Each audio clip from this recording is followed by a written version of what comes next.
Bom dia, amigos e amigas, bom dia, senhores e senhoras, eu sou Daniel Nonato. Obrigado a você pela presença em nosso encontro matutino.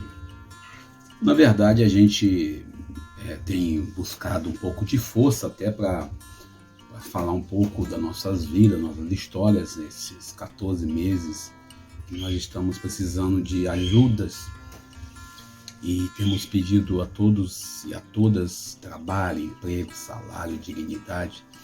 A gente ontem ouvimos, e vai ser publicado hoje à noite, né, no Caminho da Tradução, hoje às 7h30 da noite, a música de Mariah Carey do ano de 93, que fala de herói. E confesso que eu não posso colocá-la até aqui no nosso vídeo, para evitar, né, e desgastar a surpresa que vamos ter hoje à noite em nossa canção que nós vamos apresentar a vocês. Mas, tirando isso, né, sexta-feira tivemos nosso carro quebrado, o valor está uns R$2.000, a gente começa a se perguntar até que ponto. E na sexta-noite mesmo eu fiz um texto lá em Valença, onde eu estava, perguntando o que Deus quer. E aí, depois que eu soube que a peça que quebrou é uma peça que podiam ter feito coisa pior, pergunto, Deus sabe o que faz. O carro estava parado, a peça quebrou, um carro parado. E a gente ainda olha para a política, para a matéria que saiu ontem no jornal, do pastor que queria até em ouro, o dinheiro até em ouro, para poder... vamos dizer assim, beneficiar alguma prefeitura. A gente fica indignado porque a gente quer entender qual é a lógica do capital, qual é a lógica desse grupo que tenta de um jeito ou de outro desacreditar, tenta dizer que o outro governo era corrupto, e quando você vai vendo, esse governo não é diferente de alguns outros que a gente conheceu.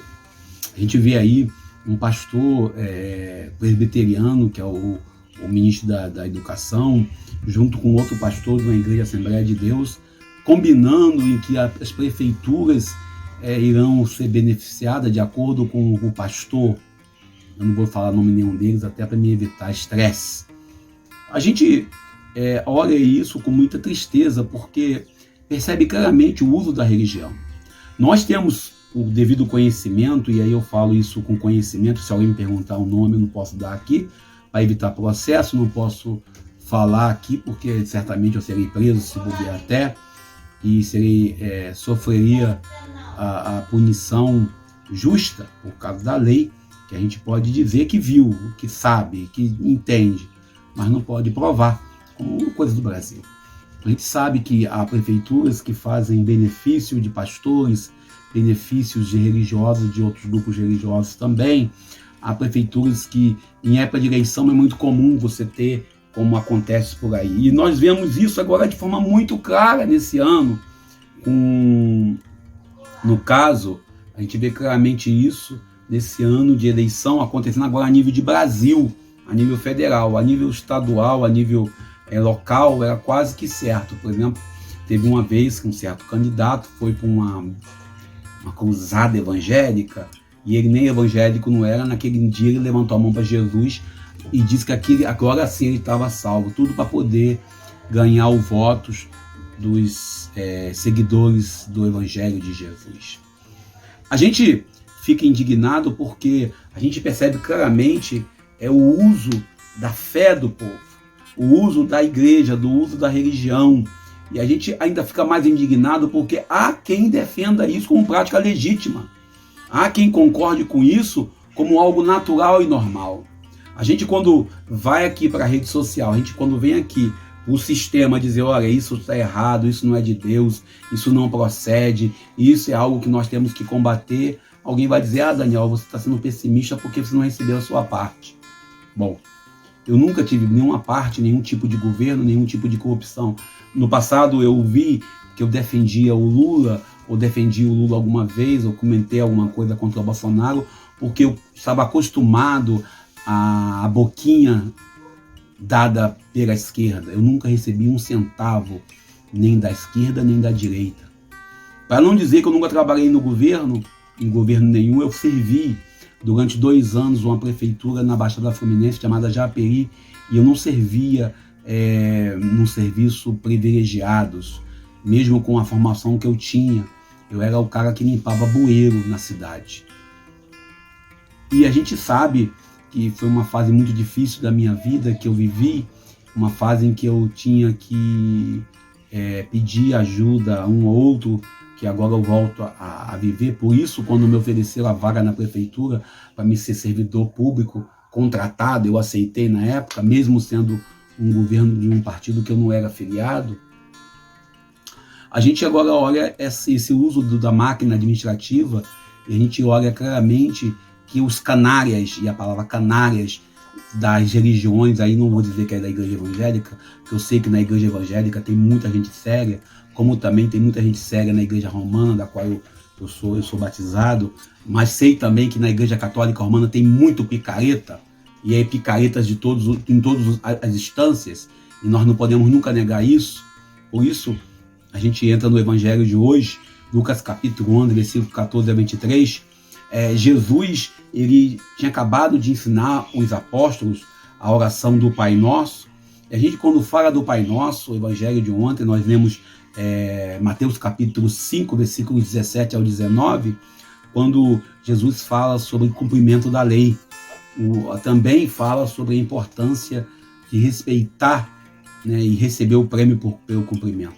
E hoje Jesus está ensinando o Pai Nosso, ele ensinou o Pai Nosso, e agora temos uma atitude interessante em que a comunidade é questionada sobre a atitude dos apóstolos, e aí alguém coloca que Jesus está expulsando demônio em nome de Beelzebu, em nome de Satanás. Interessante é que os religiosos daquele tempo pediram a Jesus o sinal dos céus. E se Jesus expulsar os demônios, e nós temos que fazer esse processo também de expulsar alguns demônios, para eles não é um sinal suficiente. Talvez Jesus, quando expulsa o demônio, alguém fala que ele expulsa o demônio em nome de Beelzebu, em nome de Satanás, alguém vai dizer assim, olha, ele está fazendo isso para poder se aparecer.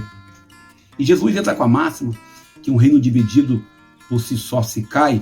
E aí eu lembro das críticas radicais que uns e outros faz ao sistema, mas estão lá no sistema.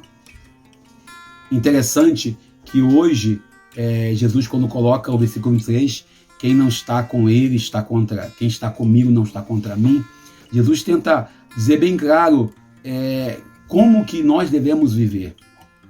A gente vive num tempo de ecumenismo, um tempo de vivermos o diferente, e no sábado retrasado eu visitei um amigo pastor na igreja batista, e nós falávamos sobre a importância de nós, nesse ano de eleição, termos um coração muito coerente.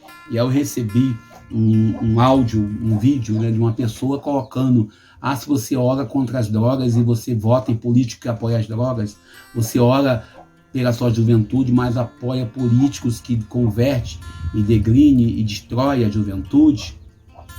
Interessante é que a gente olha claramente que a gente votou e elegeu um camarada com discurso de família, de igreja, Deus acima de tudo.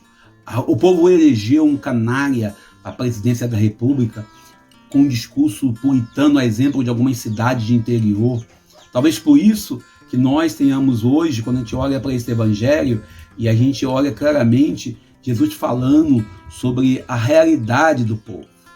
O evangelho que eu e você temos que ler é o evangelho que envolve, sobretudo, uma necessidade do encontro, uma necessidade de nós estarmos em plena comunhão com Jesus. Não uma comunhão apenas simbólica, uma comunhão apenas meditativa, uma comunhão apenas para dizer que tem.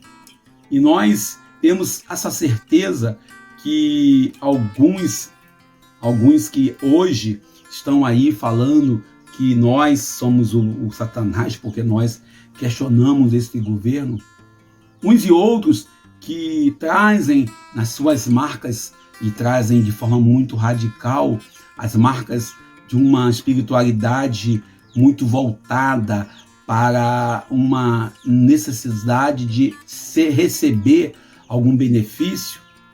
O interessante é que Jesus nos liberta de todo o mal. O mal que age dentro do mundo, e nós falávamos na sexta-feira sobre o que Deus quer de nós. O mal agindo aí, dizendo às vezes, aí nós tivemos aí, que eu falei ontem, daquele pastor que não é pastor, certamente, que promete milhões e quinquilhões para quem ofertar algum dinheiro para ele, será fazer um investimento com ele. O demônio, no texto de hoje, são os males que afetam o nosso interior. O desânimo, a falta de emprego. O demônio, muitas das vezes, ele está numa forma incontrolável. Jesus foi interrogado de forma assim, muito radical e de forma errônea, porque ele expulsava os demônios e agia contra o mal pelo poder de Deus Pai. Eles não conseguiam entender que Jesus trabalhava a lógica de libertar sem pedir nada em troca. Nós cada vez mais vivemos com igrejas, com grupos religiosos, com paróquias, com comunidades que trabalham esse método de exigir alguma coisa de volta. Interessante que nós queremos olhar claramente para uns e outros que dizem falar em nome de Deus e às vezes agem pior ou igual ao demônio. A gente, nessa quaresma, precisamos ser vigilantes e atentos para que o Senhor nos fortaleça no seu poder e que sejamos seguros para que possamos expulsar os demônios que estão em nosso meio e os demônios que tomam nossas histórias, que dominam nossa sociedade. A gente, quando fala de campanha política ou fala de eleição, alguém sempre, ontem mesmo, teve um grupo que eu coloquei uma postagem refletindo sobre os pastores, e é um grupo que deveria não fazer o que fez. Eles simplesmente excluíram a postagem. Não, isso não pode falar. A gente não pode falar sobre o pastor que usa o seu ministério para poder traficar, quase não sai, traficar influências e aí oferecer e receber benefícios para a sua igreja, para o seu grupo. Pastores que rifam e vendem as suas igrejas de curral fechado. E o que eu escrevi ontem no Facebook, quando eu coloquei que nossa preocupação no início de 2019 é que o nosso país voltasse a 1964, o pior não é isso, o pior é o Brasil voltar à Idade Média, onde havia um série de um conflito entre o poder religioso e o poder civil, uma séria troca de papéis, aonde cometeu-se uma série de injustiças e crimes. Ouvir a voz de Jesus, combater o demônio, começa também com a nossa prática de vida. Jesus, acusado de ser príncipe de Beelzebul, para quem não sabe quem é o Beelzebul, Beelzebul é o príncipe das moscas, a tradução da língua original, traz para nós uma preocupação séria. Cada vez mais, aquilo que Dom Helder Câmara trazia na frase que todo mundo gosta de citar, se eu ajudo os pobres, eu sou caridoso, mas se eu pergunto por que eles são pobres, por que então sou comunista?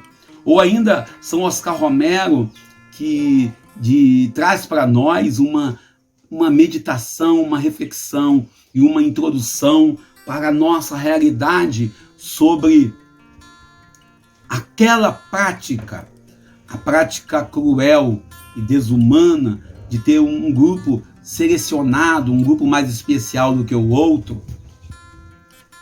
Essa elite, ontem eu dizia na nossa fala, quando falava de Mateus capítulo 5, 17 a 19, e hoje falando de Lucas capítulo 11, versículos 14 ao 23, nós falávamos ontem, Jesus disse claramente no evangelho de ontem, que aquele que de fato cumprisse os mandamentos, seria considerado maior no reino dos céus. E essa comparação que Jesus faz no texto de Mateus tem a necessidade de fato, nos ajudar a entender, a meditar e a contemplar se nós vamos ou não para o céu. E hoje entramos na reflexão de quem é Jesus. Esse Jesus de Nazaré, esse homem Deus, esse homem que veio para o nosso meio. A gente fica muito preocupado porque cada vez mais Jesus é tudo, menos aquilo que ele veio ser para nós, né? A gente fica muito indignado porque há uma literatura e há uma linha teológica hoje que defende uma teologia do ganho, do lucro, da riqueza e do poder. E talvez por isso esse pastor que vai para a rede social, para a internet, para a televisão, sei lá, para onde, pedir dinheiro e falando que você vai dar o dinheiro e vai receber de volta, ele tenha conseguido tanto sucesso com o povo. O interessante ainda é que quando Jesus é acusado de ser príncipe do demônio no texto de hoje, Jesus ele deixa bem claro quem ele é. Ele traz para nós a sua natureza. Quando a palavra se faz carne e habitou entre nós, para que nós pudéssemos ouvir. Alguns deformaram esta palavra. O Cristo, Senhor, servo, virou rei potente, um rei com títulos e honras, com capas, com roupas longas, com fios dourados de ouro. Interessante é que Jesus de Nazaré nunca invocou nada disso para ele. O interessante é que quando uns e outros querem seguir numa igreja onde tem milagres, onde tem poder de Deus, que a palavra é essa que eles usam, esquecem que Deus age no cotidiano, que Deus age na simplicidade, que Deus transforma e trabalha dentro da nossa vida a partir das nossas dores e alegrias. Aí entra lá o documento do Vaticano II, o Lumen Gentium. E sem esquecer e sem deixar correr frouxo a proposta de Jesus. Jesus deixa bem claro no versículo 19, se for Beelzebul que expulsa os demônios, expulsa o nome de quem? E aí você que deixa bem claro que tipo de cristãos nós somos. Para os cristãos católicos que frequentam as missas dominicais e vão para a fila da comunhão, isso vale também para aqueles que presidem a Eucaristia, sobretudo aqueles que trabalham as semanas injustas, como diz Dom São Oscar Romero. Também aqueles que leem a Bíblia nas igrejas evangélicas e gostam de proclamar a palavra com toda a honra e toda a glória. Interessante que Jesus traz para nós uma meditação sobre... Ontem ele falava, em Mateus 5, 17 ao 19, sobre a realidade de nós irmos para o céu. E hoje ele traz para nós quem ele é. A proposta de salvação que ele tem para com a humanidade. A proposta de salvação que ele tem para conosco. Hoje nós estamos ouvindo aí ao fundo uma galinha com um pintinho. Está bem embaixo da minha janela aqui. Eu sempre olho para a galinha e eu faço uma meditação, uma contemplação sobre a palavra de Deus, quando Jesus fala que Deus é como uma galinha que protege os pintinhos. Eu consigo, a partir do Evangelho, meditar essa frase. E aí, por isso eu estou aqui agora devagando com vocês. E nós ainda olhamos a gente vê que Jesus ele vence o demônio. Mas não vence com o poder das armas, com o poder do ódio, mas com o poder do amor, da entrega. E ele expulsa os demônios e conta que nós também possamos expulsá-los. Mas é uma questão de escolha. Ou nós temos uma prática religiosa libertadora, uma prática religiosa que nos leva à comunhão plena com os excluídos, com os pequenos, com aqueles e aquelas que passam pelas dores, ou nós simplesmente somos parceiros daqueles que são fariseus, saduceus, conhecedores da palavra, doutores da lei, que carregam símbolos, carregam em suas cabeças coroas e outras coisas mais, mas estão longe do projeto e do verdadeiro reino de Deus. Por isso o evangelho de hoje nos toma tanto. Eu paro por aqui, agradeço a vocês pelo carinho, pela presença. Peço que me ajude dentro da possibilidade. Nós estamos precisando de trabalho, de emprego, de salário. Estou contando com a ajuda de todos. Façam pix para minha conta, denonato@gmail.com. Peço ajuda porque preciso. E a gente ainda está no tempo da Covid. Parece que não mais estamos. Então, por favor, fique em casa, quem tiver que puder ficar. Use máscara se tiver que sair, mesmo com o governo dando aí alguns lugares que pode ficar sem. Eu também acredito que em ambiente aberto, em praças, em ruas, poderá andar sem máscara, mas em ambiente fechado, não deixe de usar máscara, se cuide para você poder cuidar de quem você ama. Lembrando que hoje à noite nós temos o Caminho da Tradução às 19h30 e a música será de Mariah Carey, Herói. É uma música que fala sobre a necessidade de acreditar em si mesmo. É uma canção muito bonita. Então você que quiser me prestigiar com sua audiência, esteja lá no nosso canal, esteja aí daqui a pouco, 7h30 da noite, música de Mariah Carey, Herói. E aí eu peço a você que deixe seu like, compartilhe esse vídeo, dê joinha, faça o que você quiser, mas compartilhe, comente, interaja conosco. Eu sou Daniel Nonato, bom dia, feliz dia novo, fiquemos com Deus. Hoje, quinta-feira, pré-sexta, vamos no Nova Iguaçu daqui a pouquinho.